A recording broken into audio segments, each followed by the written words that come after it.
This is a review of the Sur Ron L1e. It's a 7,000 kilometre review and the configurations that I've used during that 7,000 kilometres. The first part will be the on-road version and its configuration and what changes I made so that it was suitable for on-road use. Over the past 7,000 kilometres, I have been experimenting with various options on the bike. As you can see here, I've looked at different chain options, O-ring, non-O-ring and chain sizes, as well as sprocket sizes, 68 tooth, 54 tooth, 42 tooth and so on. And also I've played with brake pads, also the foot pegs and side stands. So I've done quite a lot of fiddling around to find the best suitable configuration. And of course it depends on if you're going to be using the bike for on-road or off-road and the type of terrain that you're using it on. That's very important. So let's delve into it a little bit further. Let's look at the on-road version first. It's in no particular order. So let's start with the wheels. I decided to keep the standard 19-inch rims. On the rims you'll notice that it's the standard 200mm discs, and on the rear wheel it's a 54 tooth sprocket. The wheels themselves are trail winners. They're made by IRC, a Japanese company, and they're used on the Yamaha 250cc Tricker. I found the tyres to be excellent. The tread pattern is very good. In the wet they grip very well.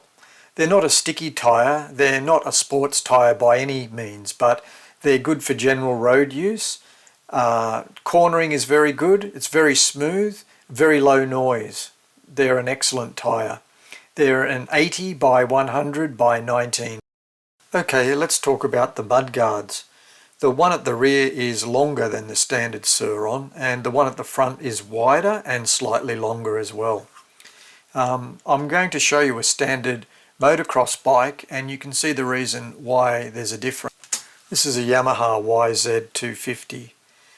You'll notice how the rear mudguard goes all the way, extends out just to the back of the rear tyre, and the front mudguard goes 90% of the way over the front tyre.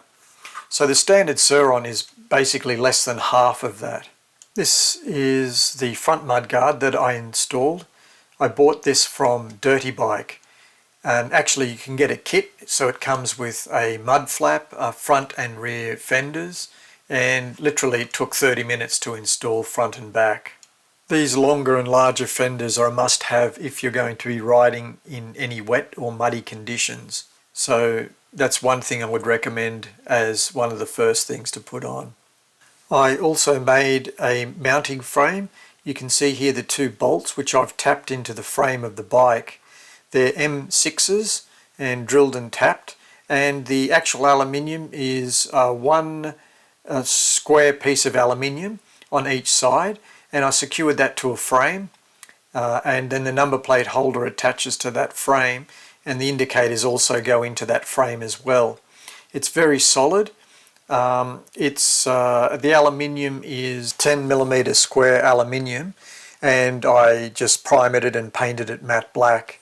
On the top is the extended mudguard, which I bought from Dirty Bikes, so it just sits nicely on top of that. It makes it also very strong, so if you do go over jumps, the actual mudguard itself, because it's on solid aluminium, square aluminium, it doesn't move whatsoever. What I am planning to do is to get a piece of rear fender off a normal motocross bike and bolt it to the underside of that square aluminium and have it curving off. That way it will completely stop the water from flicking off the back of the wheel onto my back. I also increased the handlebar length. These are 100mm riser bars, and they're a much more comfortable position for riding the bike. In addition to that, I put headlight switches on. The standard Sur Ron has both daytime running lights and high beam on all the time. So this gave me the ability to isolate each headlight separately. So I have running lights, normal daytime headlight, and then high beam headlight. So I'll show you what that looks like from the front of the bike. So everything's off. I then turn on the ignition and the 6 LEDs come on for daytime use. I can then turn on my headlight low beam switch, and that gives me the bottom light as the low beam, and then flicking the high beam switch gives me all of the light illumination 100%, and that works extremely well. For the on-road configuration, I decided to change the battery to a larger ampere hour. The standard battery is 60 volt and 32 ampere hour, and I bought a Chai battery systems from America. It's a 60 volt 70 ampere hour, and it is an unbelievable difference. I get 2.5 times the range. I never have range anxiety at all whatsoever. In fact, I get tired from riding the bike and want to get off rather than worrying about if I'm going to have enough charge to get back home again. So for the first 4,000 kilometers, the configuration that I used is this that you can see here with the 19-inch road tyres, the larger mudguards front and rear, and the 100mm handlebar riser, the larger battery, the number plate modification with the square aluminium bar I showed you, and the headlight modification. There were no issues with the bike whatsoever. All the brakes worked fine, suspension was okay. For on-road use I'm talking about. One exception is that I put a larger rear sprocket on. I went from the 48 tooth to the 54 and also to an O-ring chain for the on-road version. The 54 tooth gave me a little bit more torque for the hills where I live, and the O-ring chain made it quieter for when I was riding around the more populated area. But that's not absolutely necessary if you intend just to do normal road riding. For the last 2,000 kilometers, I changed the bike to a fully off-road version using 21-inch front wheel and sticking with the 19-inch rear wheel. And I also had to do a few other modifications as well. This is how the bike is and will remain. I have Warp 9 wheels on the front and rear, 21-inch on the front and 19-inch on the back. The front wheel is a motocross tyre, and the rear wheel is an 80 by 100 by 19-inch trials tyre. Just looking at a shot at the back here, I actually put a mud flap which protects the rear shock from getting mud and dirt into it. The standard DNM on there was a 450 pound, and I upgraded it to a 750 pound DNM shock. The standard shock is fine for road use but not up to the job for off-road. This 750 pound shock is perfect. You can go over jumps and it never bottoms out. The preload damping settings are fine. Preloading and the damping settings work well. I haven't had any issues with this particular shock. This now leads me to the actual controller itself.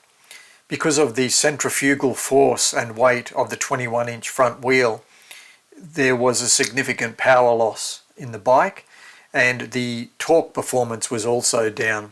So I upgraded to a KO Moto Nano controller. This gave me the ability to access the full Chai battery current and also to adjust the dynamic braking and, more importantly, the field weakening in the motor to be able to increase my top speed but still maintaining torque from my rear sprocket. The rear wheel assembly, I installed 220mm disc rotors and a 58 tooth sprocket.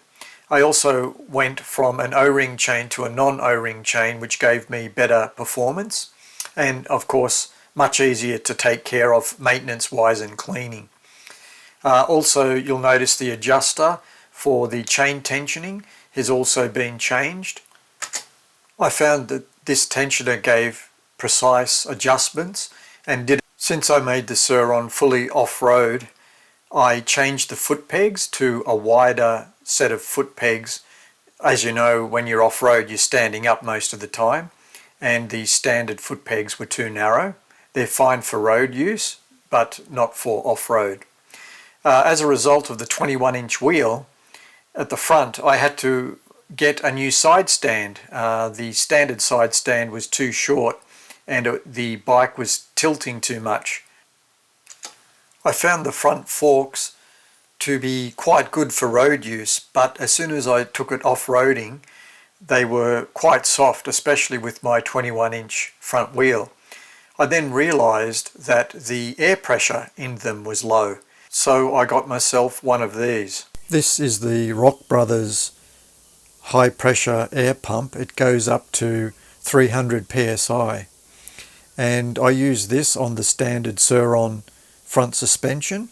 I pump it up to 150 psi, and it works absolutely brilliantly off-road with those psi settings. Having said that, I don't race motocross and I don't do jumps, so the standard suspension with the 150 psi of air pressure in it works fine. I don't get any bottom outs, and that's even with the 21-inch front wheel. Here's the jack shaft. I'm going to zoom in on the teeth so you can get a closer look at the teeth, and I can explain what's happened and why. As you can see, the teeth are rounded. They also have pits in the teeth as well, and this has basically been caused by small stones being thrown into the belt and then put in against this alloy. It is a type of aluminium alloy. It is weak, and I have replaced the jack shaft with a steel sprocket or steel jack shaft. I replaced the original factory belt while I was replacing the jack shaft. I used the grit shift belt. It's a Power Grip GT4. This may seem surprising, but the original belt actually didn't need replacing.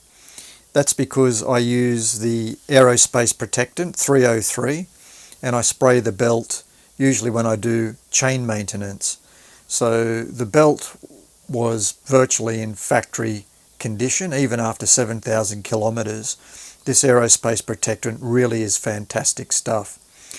But the Gates belt is stronger, and since I was replacing the jack shaft, I thought I would replace the factory belt anyway. So I've actually got it as a spare, and I'm sorry that I can't find it at the moment to be able to show you the wear, but you'll just have to take my word for it that there is very little wear on the belt. So in summary, after 7,000 kilometers and changing to a 58 tooth sprocket, the non-O-ring chain, the disc rotors and the rear DNM shock, the controller and the Warp 9 rims. So the only issue I have had after 7,000 kilometers has been the jack shaft, and that's purely because it's been converted fully to an off-road bike, and riding it in the dirt and rocks, it's only natural that the standard alloy jack shaft would wear out. I've nearly done 1,000 kilometers on the new jack shaft, and there's basically no wear, so definitely the steel jack shaft has made a world of difference. And just in closing, I would talk about the seat. I would suggest that if you are going to use it as an on-road bike, a supermoto for example, that would be one of the things I would change.